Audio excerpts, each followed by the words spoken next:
Going back as an observer, it seemed that every month or every 3 months or whatever it was, there was this another incredible breakthrough or incredible story. It was like 1 billion views, 2 billion views, the National Geographic, trying to encourage young people to come up with great ideas to change the world. So many exciting things were happening. And it really did seem like it couldn't get any better. And then it kind of did.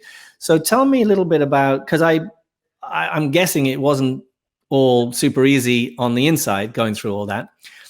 So tell me a little bit about that, such a fast rise and the success keeping going and keeping going. Did you ever feel like you were hanging on or the train was going so fast? Yeah, I think that, so I was at HuffPost from till about 2017 March, beginning of March, when I decided that I really had to go my own way and build, because I wanted to create more content, more regular content.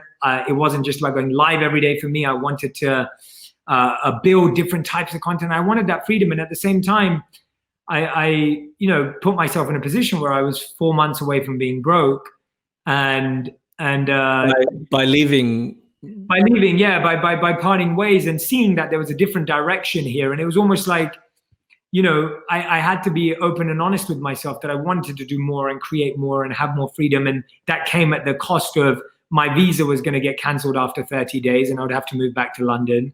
And I had 4 months left till I'd run out of money after rent and groceries. And so in New York City, it's expensive as well, right? Expensive. And I'd had 100 million views and I was 4 months away from being broke. And I'm like, this doesn't make any sense. It's like, it makes zero sense. But the thing is, a lot of creators find themselves in this space because views doesn't equal stability or security or anything. And so when I was in that position, I woke up the next day and I remember emailing anyone I'd ever met, tweeting anyone I'd ever met, and basically asking for work. And 2017, I survived by editing videos for other companies, directing ads for other companies, which I wasn't in, working and partnering with as many brands as I could that would help me just stay afloat that year. And then, of course, paying for my visa. And so that was one of the toughest years of my life. I don't think I've ever felt that much stress. I don't think I felt that much pressure in my life. I just got married a year before then. And my wife wasn't allowed to work in the US because she was on my visa as a spouse visa.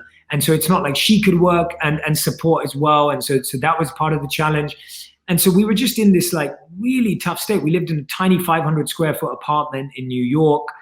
And we both work from home. So there's two of us in this tiny space all day. I'm trying to go live and record a video, and Radhi's cooking and using the blender.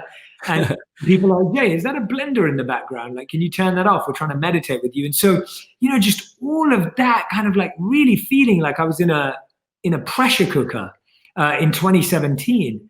And that's when I realized to myself, I was just like, this is the year where I have to start thinking differently. I've got to learn about different business models. I've got to learn about different types of content. I need to build partnerships. I need to think more strategically. Like, now I need to get really organized. I've had this wonderful breakthrough and I've had this moment, but that's not good enough. And so I'd say for the first 2 years, I worked, I'd say 16 hours a day, 17 hours a day, and never took a weekend for 2 years.